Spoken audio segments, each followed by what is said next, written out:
सहरमा झरेको नौलो मान्छे मलाई मन परेको गुल्मी अर्घा खाँचे यति राम्री दामिनी पाए त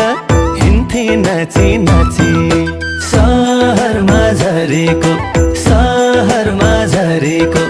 नौलो मान्छे मलाई मन परेको